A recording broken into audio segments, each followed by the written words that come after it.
bonsoir. Merci de nous retrouver sur TV Sud pour le journal. Dans les titres de ce mardi 4 octobre, Nicolas Sarkozy en visite dans le Gard. À Alès, le président de la République a confirmé qu'il n'y aurait pas d'exploitation de gaz de schiste par fracturation hydraulique dans la région. À Montpellier, les premiers agents municipaux aménagent dans le nouvel hôtel de ville. L'ouverture au grand public est prévue le 14 novembre.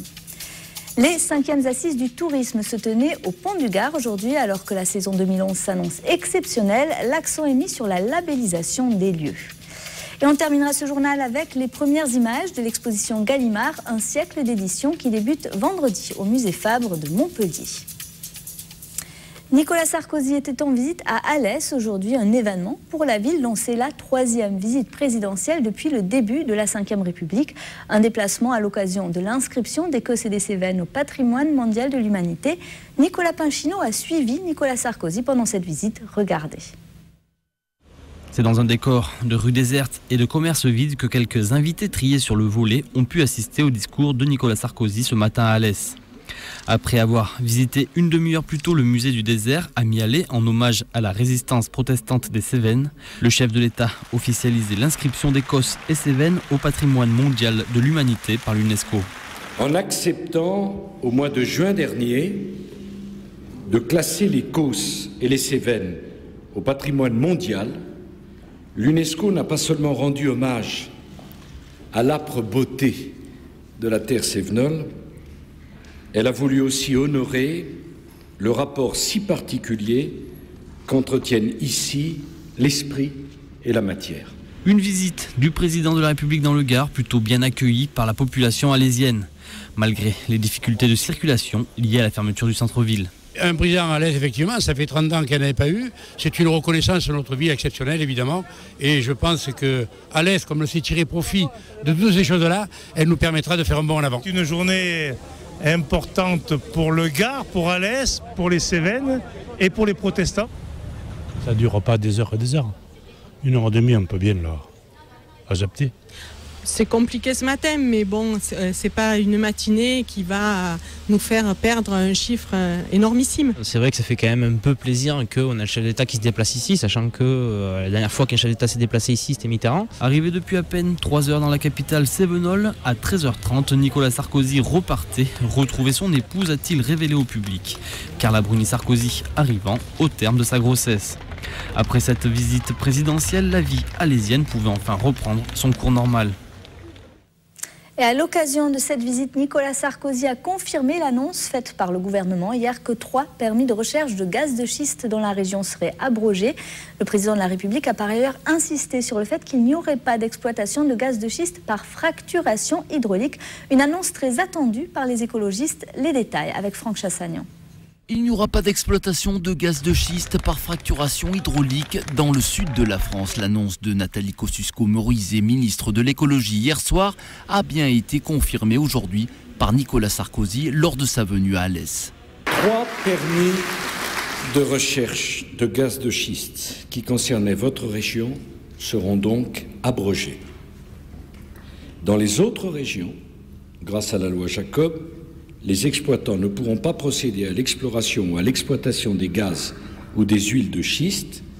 Et j'ai demandé à Nathalie Kosciusko-Morizet, que je remercie, de veiller à ce que leur permis soit strictement limité aux activités conventionnelles.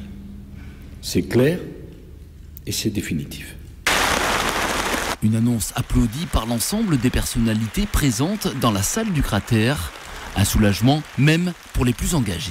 Je suis très satisfait parce que quand on mène des combats, quand on lutte à travers des collectifs aux côtés des citoyens et qu'on arrive à faire en sorte que cette lutte et ces arguments soient entendus au plus haut niveau de l'État, qui fait que l'État, intelligemment, j'ai envie de dire, fait machine arrière, et c'est aussi la raison pour laquelle on milite et les uns et les autres et on croit à nos engagements. Et quand ces engagements, une fois de plus, se sont entendus, moi je remercie au passage quand même l'État d'avoir su comprendre les arguments et les arguments que nous avons avancés avec l'ensemble des collectifs citoyens. Bloqués par les différents cordons des forces de l'ordre à 300 mètres de la salle du cratère, une quarantaine de militants contre l'exploitation du gaz de schiste avaient, malgré le retour en arrière du gouvernement, décidé de se mobiliser aujourd'hui. Et suite à cette annonce, Total se serait dit très surpris par l'abrogation demandée de son permis d'exploration des gaz de schiste dans le sud de la France. Le pétrolier va demander des explications sur les bases légales de cette annulation. Une opération de contrôle a eu lieu ce matin à la maison d'arrêt de Villeneuve-les-Maglones. Sur réquisition du procureur, les gendarmes ont fouillé 70 visiteurs venus au parloir. Parmi eux, 6 détenaient des stupéfiants, entre 20 et 30 grammes de cannabis chacun. Ils ont été déférés au parquet et risquent jusqu'à 10 ans de prison. L'opération intervient alors que les surveillants réclament depuis plusieurs mois des mesures de sécurisation de l'établissement pénitentiaire. On écoute le directeur de la maison d'arrêt au micro de Jean Brun. Demain ou après-demain, quand ils seront présents. Voilà. Ok, effectivement, donc depuis quelques semaines, on voit plusieurs mouvements de surveillants à la prison de Villeneuve-les-Maglones. Ils réclament davantage d'effectifs. Ils disent que toutes les lettres ou les informations qui sont montées jusqu'à vous n'ont rien donné. Est-ce que ça va changer ? Alors, je vais vous faire 2 réponses. Ma position sur le problème des effectifs est connue depuis longtemps. Deuxièmement, le 11 et le 12 octobre, des gens de l'administration centrale viennent à l'établissement et vont rencontrer les organisations syndicales sur nos effectifs à l'établissement. Voilà. Vous dites que votre réponse est connue sur les effectifs, mais quelle est Ma réponse, elle est connue depuis mon arrivée ici. Je dis effectivement que cet établissement souffre d'un manque de personnel. Récurrent, donc. À Nîmes, l'ASPIC, l'association pour la sécurité et l'intercommunalité des quartiers, était devant le tribunal administratif. Aujourd'hui, en cause le tracé du trambus aux alentours de Nîmes, qui engendrerait trop de problèmes de circulation pour les voitures et donc trop de pollution. Faute d'argumentaire clair, l'ASPIC et le maître d'œuvre du transport en commun en site propre ont été renvoyés dos à dos. Tous deux doivent revoir leur copie avant de comparaître à nouveau. Que s'est-il passé à l'unité de gérontologie de Serre-Cavalier à Nîmes il y a 10 jours ? Une dame âgée de 94 ans a été battue par un autre patient. Elle est morte quelques jours plus tard. Hier, une information judiciaire a été ouverte. L'instruction comporte 2 volets. Un concernant ces coups mortels portés par un autre patient actuellement placé en psychiatrie. L'autre pour homicide involontaire portant sur la prise en charge des patients. Et de son côté, l'autorité régionale de santé a annoncé hier qu'elle ouvrait une enquête médico-administrative sur l'unité de gérontologie. Le plan de transformation des journaux du Midi a été présenté au comité d'entreprise hier. Sur l'année 2012, 158 postes seront supprimés avec incitation au départ volontaire. Le groupe Journaux du Midi possède notamment 3 quotidiens régionaux, Midi Libre, L'Indépendant et Centre Presse. À Montpellier, les premiers agents emménagent dans le nouvel hôtel de ville. Depuis ce week-end, les services municipaux quittent la mairie du Polygone pour la nouvelle bâtisse de 12 000 mètres carrés. Ouverture officielle le 14 novembre, mais Olivier Brachard est allé y jeter un coup d'œil cet après-midi. Regardez. Emménager dans des locaux en plein chantier n'est pas l'idéal, mais la mairie n'a pas le choix. Près de 1000 agents devront investir la nouvelle mairie d'ici mi-novembre. 2 directions ont déjà pris leur quartier depuis hier, notamment les services informatiques installés depuis 10 ans à Gare au Sud. Pendant le week-end, une société de déménagement s'est occupée des affaires des 50 agents du service. Nous avons fait la mise en carton, nous avons emballé nos dossiers, nos affaires, mais le déménagement a été confié à des professionnels.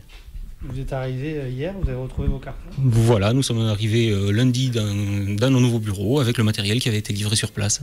Autre éclaireur, la direction de l'architecture et de l'immobilier. Là aussi, une 50aine d'agents installés ce coup-ci dans le bâtiment principal. Tous les cartons ne sont pas encore déballés, les autres servent parfois à se cacher des regards indiscrets. Pour accéder au service situé au 6e étage, il faut appuyer sur le 8 de l'ascenseur. Quelques réglages donc à finaliser. Il faut également faire abstraction des bruits à peine filtrés par les cloisons. Oui, mais enfin bon, il n'y a pas tellement de... C'est un chantier, donc voilà, c'est normal. On a pris le parti de les faire déménager maintenant parce qu'elles ont en même temps un rôle à jouer pour finir de superviser l'achèvement du bâtiment. C'est clair que c'est pas l'idéal sur les conditions de circulation, mais là, il n'y a pas encore trop de monde, donc ça pose pas de problème. Par contre, à partir de fin octobre, le chantier sera quasiment terminé. Il ne restera plus que quelques finitions et opérations de réception. La logistique déménagement va venir pendant le week-end, installer les cartons. Les gens viendront en début de semaine, le lundi, pour prendre possession de leur bureau. 3 vagues de 280 agents prendront le chemin de la nouvelle mairie d'ici le 15 novembre, date d'ouverture au public de l'édifice.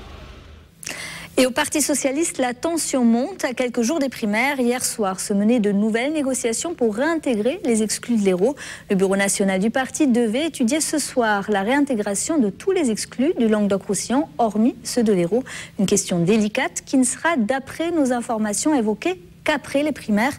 Quant aux exclus héroltais, leur cas est lié à la tutelle de la fédération départementale, toujours en place. Une salade de carottes râpées et son suprême de pommes roses, pressé de jus de joues de bœuf comme un pot-au-feu, vinaigrette de poireaux et pommes vapeur. C'est le menu que les frères Poursal ont concocté ce midi au Centre régional de lutte contre le cancer. Le centre a signé un partenariat avec les chefs étoilés pour créer des plateaux repas froids. 3000 repas étoilés seront ainsi servis aux patients du nouveau service de chirurgie ambulatoire dès son ouverture le 18 octobre. Des malades qui sortiront tout juste de salle d'opération et dont il faudra séduire les papilles. On écoute Jacques Pourcel. Il faut leur donner envie de manger le plateau qu'ils vont avoir alors qu'ils sortent d'anesthésie. Donc le gros challenge, il était là. Après, les difficultés techniques, elles étaient aussi basées sur le prix, le coût du plateau. Donc où on avait un petit peu plus de 2 € simplement pour la nourriture. Voilà, il fallait donner quelque chose de ludique et en même temps qui fasse plaisir aux gens, quoi. Un mot de sport à présent avec les Crocos de Nîmes qui cherchent un gardien de but. Le club de foot est en pourparlers avec Cyril Merville, l'ancien gardien d'Arles-Avignon. Si les négociations aboutissent, Cyril Merville pourrait être à l'entraînement dès lundi. La saison touristique s'annonce exceptionnelle en Languedoc-Roussillon. Malgré un mois de juillet pluvieux, la région aurait dépassé les 15 millions de touristes et les 102 millions de nuitées enregistrées l'an passé. Lors des 5e assises du tourisme, élus et professionnels se félicitaient bien entendu. Avant de fixer le cap pour les saisons à venir, il faudra surtout moderniser l'offre touristique. Les explications d'Olivier Michel. Avec 7 milliards d'euros de chiffre d'affaires, le tourisme est la première industrie du Languedoc-Roussillon. En 2008, il a été pourvoyeur de 51 000 emplois, soit 8% de l'emploi total de la région.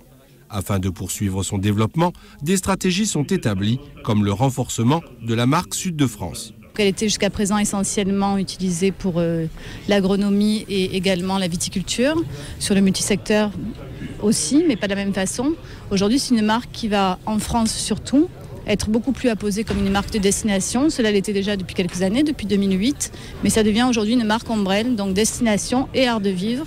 Selon les conclusions de la mission d'aménagement et d'attractivité du territoire, une nouvelle forme de tourisme reste à naître. Un tourisme de niche qui viendrait diversifier et compléter l'offre des grands pôles touristiques régionaux. Au lieu de vendre une destination précise, on vendrait plutôt une expérience à vivre ou quelque chose d'unique qui fait que Sud de France deviendrait aussi la marque de non pas un lieu où on va et puis ou une destination fixe, mais plutôt un ensemble entre la mer, la zone métropolitaine, les grandes villes et l'avant-pays, et avec plein de petites pépites, des nouveaux trésors que l'on trouve aussi, que l'on pourrait remettre en valeur. De quoi donc rompre avec l'aspect saisonnier de l'activité touristique et renforcer l'attractivité du territoire.